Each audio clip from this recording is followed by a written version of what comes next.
धामी का चंपावत से चुनाव लड़ना हुआ तय, गहतोड़ी देंगे इस्तीफा, मुख्यमंत्री ने दिए संकेत, 2 दिन में साफ हो जाएगी तस्वीर। पुष्कर सिंह धामी सरकार का बड़ा फैसला, उत्तराखंड में बड़े स्तर पर आईएएस में फेरबदल, 22 आईएएस अधिकारी इधर से उधर। 4 धाम यात्रा को लेकर सीएम का बड़ा फैसला, संदिग्धों पर रहेगी नजर, संतों की गैर हिंदुओं के प्रवेश पर रोक की मांग पर बोले सरकार के संज्ञान में विषय। उत्तराखंड में गहराया बिजली का संकट, प्रदेशवासियों की आज से बढ़ेगी परेशानी, आज सबसे ज्यादा कटौती, ऊर्जा के इंतजाम में जुटी सरकार। देवघर रोपवे हादसे से सबक, हर 6 महीने में उत्तराखंड के सभी रोपवे की होगी जांच, नई एसओपी तैयार करेगी सरकार। उत्तराखंड में अगले साल से वाहनों की ऑटोमेटिक फिटनेस जांच अनिवार्य, प्रदेश में बन रहे 4 सेंटर, परिवहन मंत्रालय ने जारी की अधिसूचना। आप देख रहे हैं के न्यूज, खबरों का सारथी। नमस्कार, मैं हूं गरिमा वाजपेयी और आप देख रहे हैं खबर उत्तराखंड। खबर देहरादून से, जहां पर उत्तराखंड में विकराल हुई है वनाग्नि और आबादी क्षेत्र में पहुंची जंगल की आग। आग से ग्रामीणों में अफरा तफरी का माहौल है, 117 स्थानों पर जले जंगल। अब तक 1020 हेक्टेयर से अधिक जंगल प्रभावित हुए हैं, वन संपदा को पहुंचा है काफी ज्यादा नुकसान। वन जीव क्षेत्रों में आग लगी है और आग को बुझाने में प्रशासन लगा हुआ है, ये बड़ी जानकारी फिलहाल आपको बता रहे हैं, जहां पर प्रशासन आग को बुझाने में लगा हुआ है और आग से ग्रामीणों में अफरा तफरी का माहौल देखने को मिल रहा है। इस वक्त की बड़ी खबर आपको बता दें, जहां पर 117 स्थानों पर जले जंगल।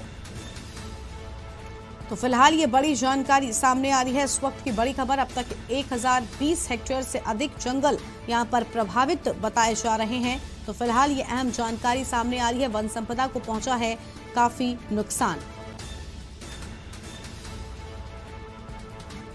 और वन जीव क्षेत्रों में लगी आग, ये बड़ी खबर आपको हम बता रहे हैं देहरादून से, जहां पर आग को बुझाने में प्रशासन लगातार लगा हुआ है और आग को बुझाने की जो कोशिशें हैं वो लगातार जारी हैं। तो फिलहाल ये अहम जानकारी आपको बता दें देहरादून से, जहां पर उत्तराखंड में विकराल हुई वनाग्नि।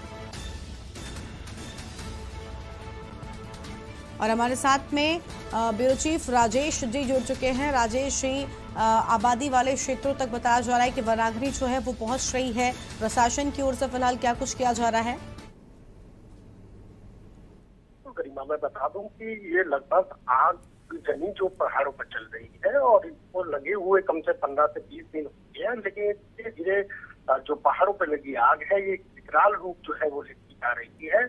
और इससे पहले भी कई बार आगजनी की घटनाएं हुई है और काफी वन संपदा जो है उसका नुकसान जो है उत्तराखंड को झेलना पड़ता है। और इस बार जो है कहा जा सकता है कि जो इस 15 से 20 दिन जो ये आग लगी है, तो ये ग्रामीण क्षेत्रों में जो है ये आग पहुंच रही है, तो ग्रामीणों में भी इसकी दहशत है, एक अफरा तफरी का माहौल जो है वो देखा जा रहा है। और इसके साथ साथ अगर बात करें तो 117 ऐसे स्थान है पूरे उत्तराखंड के जो पहाड़ी क्षेत्र है जहाँ पर ये आग जो है इस समय विकराल रूप ले चुकी है।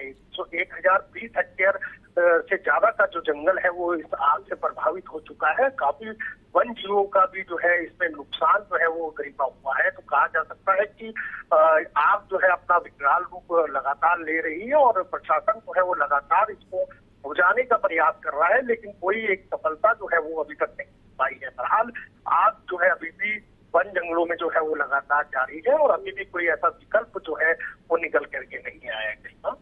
बिल्कुल, यानी अब तक कोई निष्कर्ष जो है वो नहीं निकल पाया। लेकिन राजेश जी, ये बहुत बड़ी बात है, क्योंकि जिस तरह से आबादी वाले क्षेत्रों तक ये जंगल की आग पहुंच रही है, गर्मी की शुरुआत ही हुई है और शुरुआत से ही इस तरह की अगर घटनाएं सामने आएंगी तो कहीं ना कहीं मई और जून तक हालातों के बिगड़ने की भी संभावना जो है वो जताई जा सकती है, क्योंकि सबसे ज्यादा अति उस वक्त ही देखने को मिलती है। तो क्या उसको लेकर प्रशासन कोई तैयारी कर रहा है कि अब जो हो रहा है उस पर तो लगाम लगाई जाए, लेकिन आने वाले वक्त के लिए भी कुछ तैयारियां खास की जाए? देखिए गरिमा, आपका सवाल बहुत महत्वपूर्ण है, लेकिन क्या होता है कि हर बार जो है ये जंगलों में इस तरीके की आगजनी की घटना जो है वो देखने को मिलती है। जब छोटी आग लगती है तो कई बार ग्रामीण जो है वो इसको अपने स्तर पर जो है उस पर काबू पा लेते हैं, लेकिन जिस तरीके से धीरे धीरे जो आग है, जिस तरीके से अब जो हमने बताया कि आपको लगातार एक विकराल रूप जो है वो ले रही है, क्योंकि इससे पहले भी इस तरह का माहौल देखने को मिला है, लेकिन कहीं ना कहीं सॉलिड एक प्लेटफॉर्म जो है, जो रणनीति जो है एक आग को बुझाने की, वो कहीं ना फॉरेस्ट विभाग जो है वो कहीं ना कहीं इसमें असमर्थ देखने को मिला है। कोई स्ट्रेटजी जो है वो आग बुझाने को लेकर के पहले से ही महकमे के पास है और यही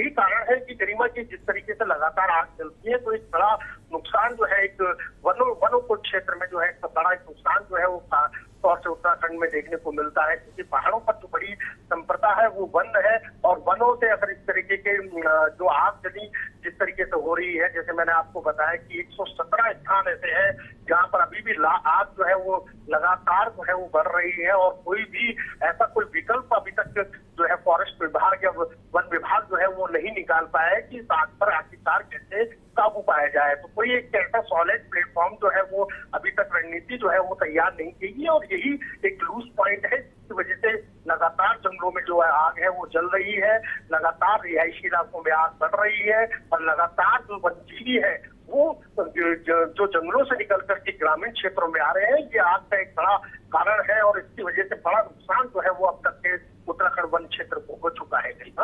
बिल्कुल बिल्कुल राजेश जी बने रहिएगा हमारे साथ में फिलहाल के लिए, लेकिन आपका शुक्रिया। तो फिलहाल ये बड़ी खबर आपको बता दें, जहां पर आग को बुझाने में प्रशासन लगा हुआ है, तो ये बड़ी खबर आपको बता दें जहां पर उत्तराखंड में विकराल हुई वनाग्नि। और आगे की खबरों की ओर बढ़ते खबर देहरादून से है, जहां पर एक और आग का संकट है तो वहीं दूसरी ओर बिजली का संकट भी गहराया हुआ है। प्रदेश में बिजली संकट भी गहराया, आज से अधिक बिजली कटौती की आशंका है। बमुश्किल मिल पा रही है 5 मिलियन यूनिट बिजली के साथ साथ पानी का भी संकट यहां पर देखने को मिल रहा है, और मुख्यमंत्री कर रहे हैं समीक्षा बैठक। समस्या से जल्द ही राहत दिलाने को लेकर बैठक है। प्रदेश में बिजली संकट गहराया हुआ है, आज से अधिक बिजली कटौती की आशंका जताई जा रही है। तो इस वक्त की ये बड़ी खबर आपको हम बता दें, जहां पर बिजली कटौती की आशंका जताई जा रही है और मुख्यमंत्री इसको लेकर समीक्षा बैठक कर रहे हैं। तो फिलहाल ये अहम जानकारी सामने आ रही है। समस्या से जल्द ही राहत दिलाने को लेकर बैठक भी होगी। हमारे साथ में ब्यूरो चीफ राजेश जी लगातार बने हुए। राजेश जी, एक और जंगल में आग, दूसरी ओर आबादी वाले इलाकों में बिजली संकट, क्या कुछ खास तैयारियां हैं सरकार की?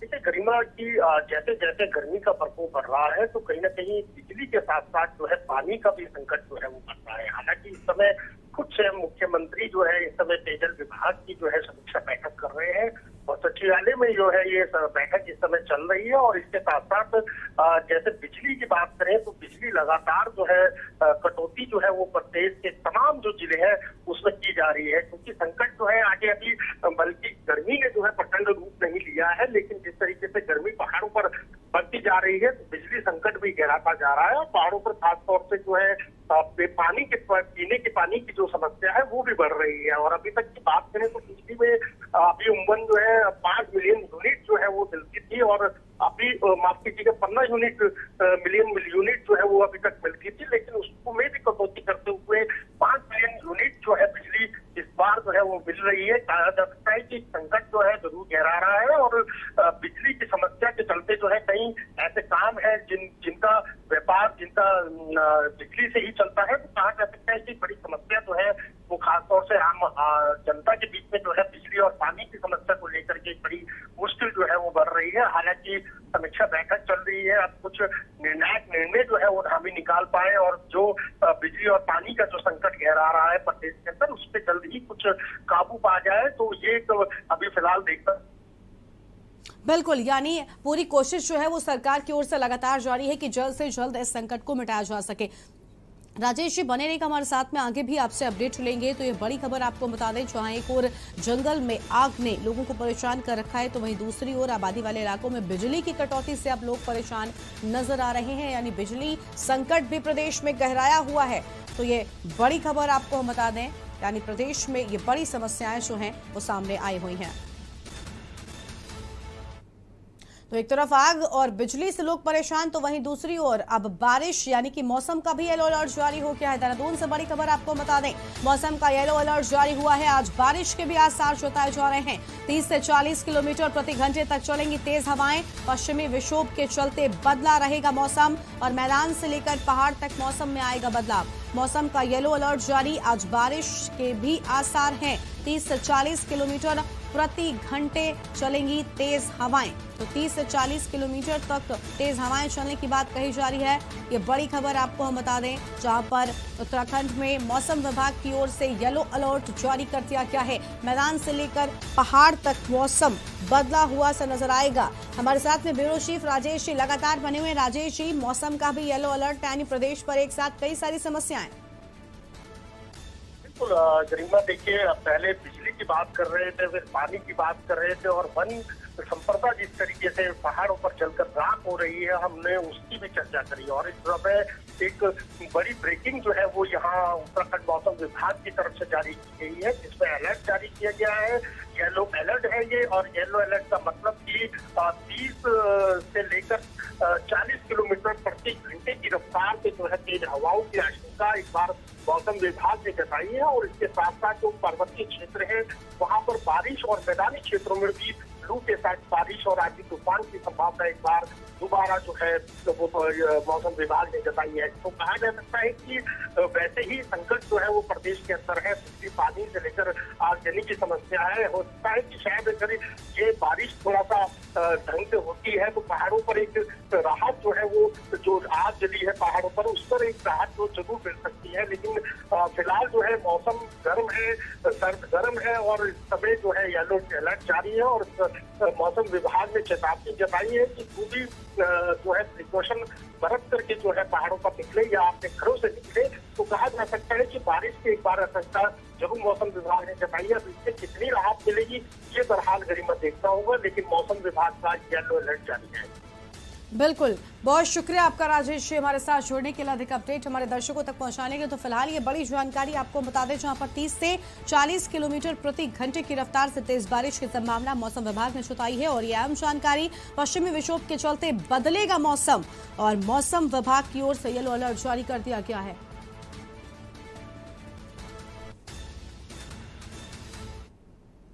और अब रुक करते हैं आगे की खबरों की ओर, जहां पर आपको बता दें कि सचिवालय स्थित सभागार में समाज कल्याण विभाग की समीक्षा बैठक और विभागीय मंत्री चंदन रामदास की अध्यक्षता में बैठक हुई है, और जिसमें समाज कल्याण विभाग के माध्यम से संचालित योजनाओं की स्थिति और मासिक आय की सीमा को 4,000 से बढ़ाने, और किसान पेंशन योजना का लाभ कृत्रिम अंग के लिए भविष्य में ब्लॉक स्तरों में कैंपों का आयोजन, छात्रवृत्ति योजना का प्रचार प्रसार, दिव्यांगों को प्रशिक्षण उपरांत रोजगार प्रदान करने सहित तमाम बिंदुओं पर भी चर्चा की गई। और साथ ही चंदन रामदास के द्वारा अटल आवास योजना की धनराशि को 38,000 से 1,20,000 तक करने हेतु प्रस्ताव भारत सरकार को भेजने का आदेश भी दिया गया है। और समीक्षा बैठक के बाद चंदन रामदास ने कहा कि समाज कल्याण विभाग अंतिम छोर पर बैठे व्यक्ति तक लाभ पहुंचाने का विभाग है, जिसकी आज हमने समीक्षा बैठक ली है, और चल रही योजनाओं को बेहतर बनाने के लिए आदेश भी दे दिए गए हैं।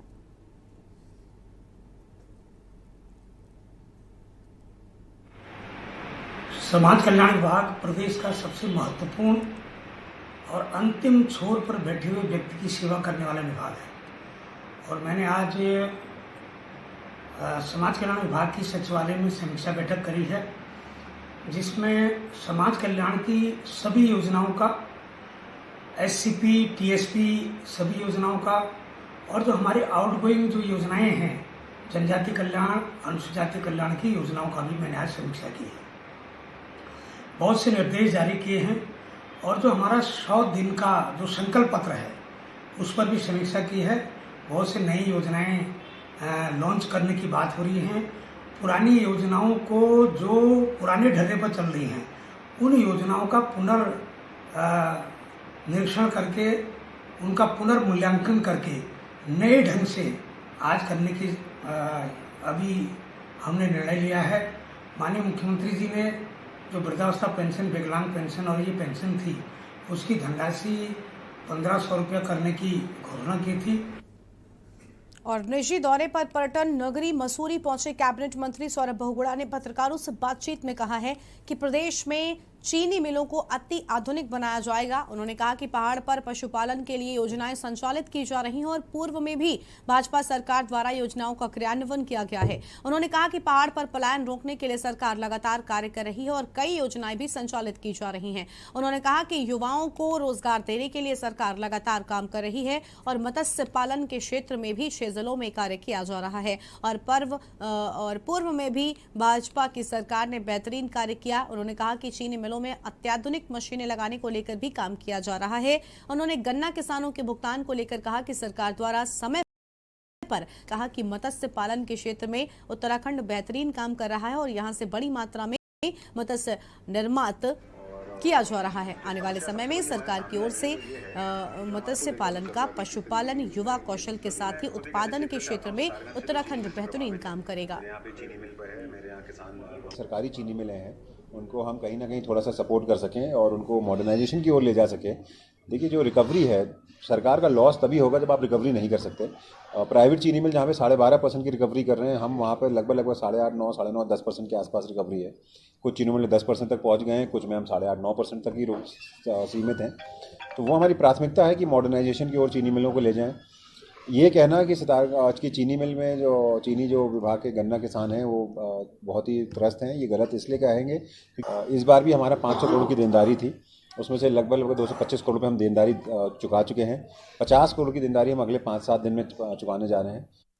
नगर पालिका नैनीताल द्वारा नगर क्षेत्र में अंडा मार्केट और बीडी पांडे 12 पत्थर पार्किंग सहित लेक ब्रिज चुंगी का ठेका बिना टेंडर निकाले पुराने ठेकेदारों को 20% बढ़ाकर दिए जाने को लेकर एसडीएम के नेतृत्व में गठित जांच कमेटी के नगर पालिका अधिशासी अधिकारी व पालिका सभासदों के साथ बैठक की। उप जिलाधिकारी प्रतीक जैन ने पालिका से पार्किंगों का ठेका दोबारा से बिना टेंडर निकाले उन्हीं ठेकेदारों को 20% बढ़ाकर दिए जाने संबंधी जानकारी जुटाई है। उन्होंने कहा कि आज उन्होंने पालिका सभासदों व अधिशासी अधिकारी से कई महत्वपूर्ण बिंदुओं पर चर्चा करने के साथ ही बोर्ड मीटिंग में तय किए गए प्रस्ताव के दस्तावेजों की जांच की गई है। उन्होंने कहा कि नगर पालिका के एक्ट की जांच कर फाइनल रिपोर्ट राज्य सरकार को सौंप दी जाएगी। ये जो जांच हुई है, हम सबको पता है कि चुंगी पे जो ठेका हुआ है और कई जो पार्किंग है जो नगर पालिका ने ठेकेदारों को दे रखी है संचालन करने के लिए, इसमें वित्तीय अनियमितताओं को लेकर यहाँ पे जांच बैठा रखी है और शासन स्तर से ही ये जांच कमेटी गठित हुई है, जिसको मेरे द्वारा सभी पक्षों से पूछा जा रहा है कि किस हिसाब से और किस तरह से निर्णय लिया गया। तो यहाँ पे मैंने ईओ नगर पालिका से भी विस्तृत रूप से उनसे चर्चा की है कि कैसे वो इस वैल्यू पे अराइव किए और किस तरह से ये जो पिछली बार जिस ठेकेदार को टेंडर दिया था उसी को वापस दिया गया 20% एक्स्ट्रा पे। भारत सरकार की आम आदमी के स्वास्थ्य की देखभाल के लिए बनाई गई महत्वपूर्ण योजना आयुष्मान भारत योजना के 4 साल पूरे होने पर उत्तराखंड के सीएम पुष्कर सिंह धामी के दिशा निर्देशों के बाद डोईवाला के सीएचसी में ब्लॉक स्तरीय स्वास्थ्य मेले का आयोजन भी किया गया है और स्वास्थ्य मेले का शुभारंभ डोईवाला के विधायक ब्रजभूषण गैरोला और नगर पालिका के अध्यक्ष सुमित्रा मनवाल ने दीप प्रज्वलित कर किया है। और इस मौके पर विधायक ब्रजभूषण गैरोला के साथ ब्लॉक प्रमुख भगवान सिंह पोखरियाल, नगर पालिका अध्यक्ष सुमित्रा मनवाल और एसडीएम युक्ता मिश्रा और डिप्टी सीएमओ निधि रावत ने मेले में लगे सभी विशेषज्ञ डॉक्टरों के काउंटर का निरीक्षण किया है।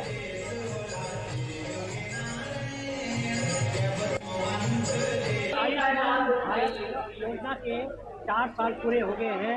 आज एक चौथी वर्षगांठ है और आदरणीय प्रधानमंत्री नरेंद्र मोदी जी का हम लोग बहुत आभार प्रकट करते हैं।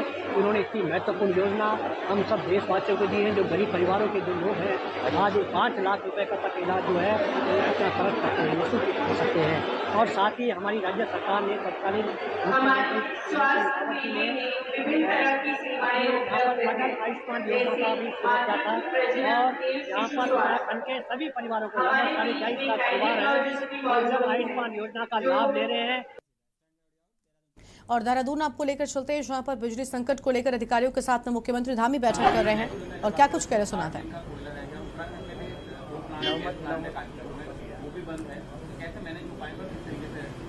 नहीं, उसको लेकर हमने कल भी बात की है और हम लगातार उस पर चर्चा कर रहे हैं और जो भी अच्छा रास्ता होगा, अच्छा रास्ता हम लोग करने के लिए हमारी लगातार समीक्षा जारी है कि जो प्रॉब्लम आ रही है, परेशानी आ रही है, उसके बारे में उसका समाधान निकाला जाए। ऐसा करके कल हमने जो हमारे ऊर्जा विभाग के अधिकारीगण हैं और उच्च अधिकारीगण हैं, सभी ने हमने चर्चा की। जल्दी हम उसका रास्ता निकालेंगे।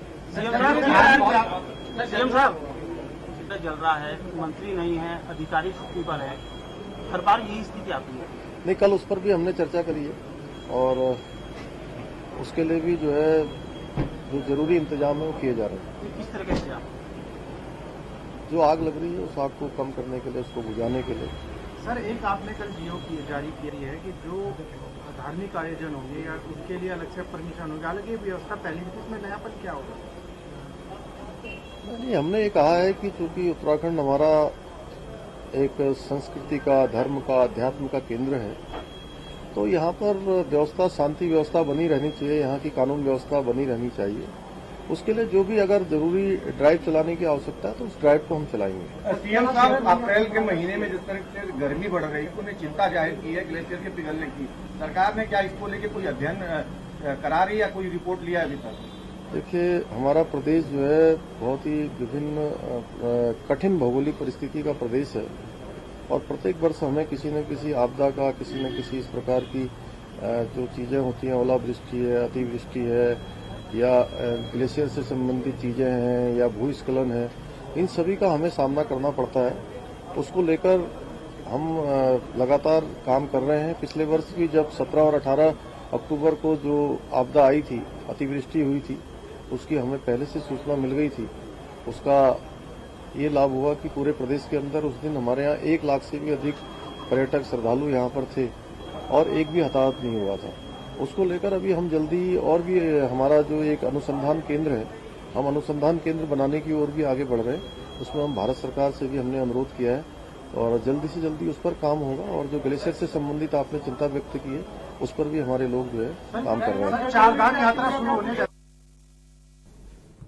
तो यहाँ पर आप सुन रहे थे उत्तराखंड के मुख्यमंत्री पुष्कर सिंह धामी को, जहां पर बिजली संकट को लेकर कई बड़ी बातें वो कहते हुए नजर आए। फिलहाल एक छोटे से ब्रेक के लिए आप रुक रहे हैं, जल्द लौटेंगे।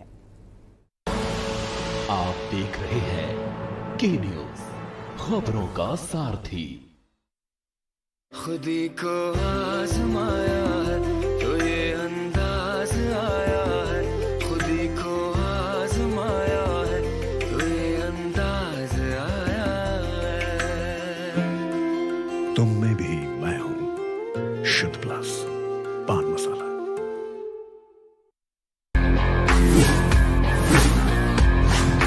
प्रदेश के क्रिकेट प्रेमियों के लिए बड़ी सौगात, चंद्रा प्रीमियर लीग का होगा आयोजन। कानपुर में आयोजित हो रही है प्रदेश स्तरीय अंडर 16 क्रिकेट प्रतियोगिता। 20 और 21 अप्रैल को टूर्नामेंट का होना है ट्रायल। टूर्नामेंट में सह प्रायोजक है के न्यूज इंडिया।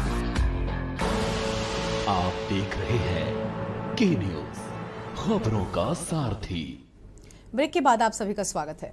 उत्तराखंड में भारतीय जनता पार्टी 47 सीटें जीतकर सरकार बना चुकी है। प्रदेश के लिए भाजपा को 5 साल और काम करना होगा, जिसकी कमान मुख्यमंत्री धामी के हाथों सौंप दी गई है। हालांकि धामी खटीमा सीट से हार गए, लेकिन हाईकमान का भरोसा जीतने के बाद वो हारी हुई बाजी जीतकर एक बार फिर से सूबे के मुख्यमंत्री बन गए हैं। और इसी पर हमारी एक खास रिपोर्ट देखिए।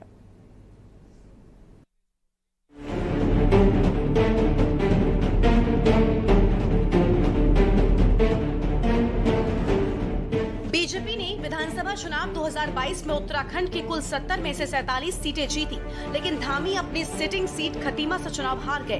तो वहीं जनता यूरोप हाईकमान की पहली पसंद बने पुष्कर सिंह धामी की एक बार फिर से ताजपोशी की गई। लेकिन मुख्यमंत्री बने रहने के लिए उन्हें 6 महीने के भीतर उपचुनाव लड़ना होगा। कई समय कारणों के मद्देनजर और चंपावत के निवर्तमान विधायक कैलाश गहतोड़ी की पेशकश के बाद सीएम धार्मिक चंपावत से चुनाव लड़ सकते हैं। और हाल ही में मुख्यमंत्री धामी दिल्ली दौरे पर गए थे। माना जा रहा है कि उन्होंने इस मामले को लेकर गृह मंत्री अमित शाह से चर्चा भी की थी। तो वहीं उन्होंने जनसभा के दौरान इस सीट से चुनाव लड़ने की इच्छा भी जाहिर की थी। चंपावत सीट पर क्यों फोकस? चंपावत सीट खटीमा से है बहुत नजदीक। बीजेपी ने चंपावत सीट 2 बार जीती। बीजेपी की रणनीति से जातिगत समीकरण फिट। धामी की परंपरागत खटीमा सीट से सटती है चंपावत सीट। तमाम पहलुओं के मद्देनजर माना जा रहा है कि चंपावत से धामी के लड़ने के बारे में एक राय कायम हो चुकी है। इसका एक संकेत इस तरह भी मिल रहा है कि देहरादून पहुंचकर गहतोड़ी ने चंपावत जिले के भाजपा पदाधिकारियों के साथ मिलकर कार्यकर्ताओं की बैठकें की और आधिकारिक तौर पर एक प्रस्ताव बनाकर पार्टी मुख्यालय में सौंप दिया गया है।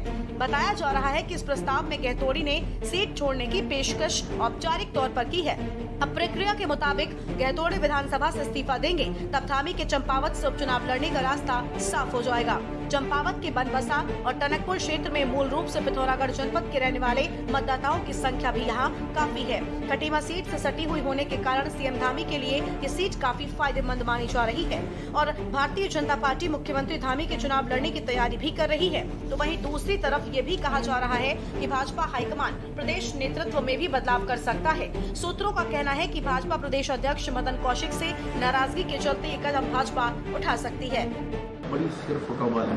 अभी उन्होंने जो 3 मंत्री नहीं बनाए सिर्फ इसलिए उन्होंने एक लॉलीपॉप रखा हुआ है, वो दिखा रहे हैं तमाम को कि बनाएंगे। और अब मैं आज आपके चैनल के माध्यम से कहना चाहता हूँ कि 2024 तक ये लॉलीपॉप चलेगा। ये तीनों मंत्रियों का जो है पद ये नहीं देंगे। और वैसे ही दूसरी तरफ मैं एक बात और कहना चाहता हूँ कि अध्यक्ष का जहां तक सवाल है कि बहुत अनुशासित पार्टी का दम भरते हैं। मैं पूछना चाहता हूँ भाजपा के नेताओं को, जब इन्हीं के विधायकों ने ये आरोप लगाए इनके प्रदेश के अध्यक्ष पर कि इन्होंने जो हमें हराने का काम किया, तो कहाँ है अनुशासन? देखिए, माननीय मुख्यमंत्री जी को चुनाव लड़ना है और निश्चित रूप से 6 माह के अंदर चुनाव लड़ना है।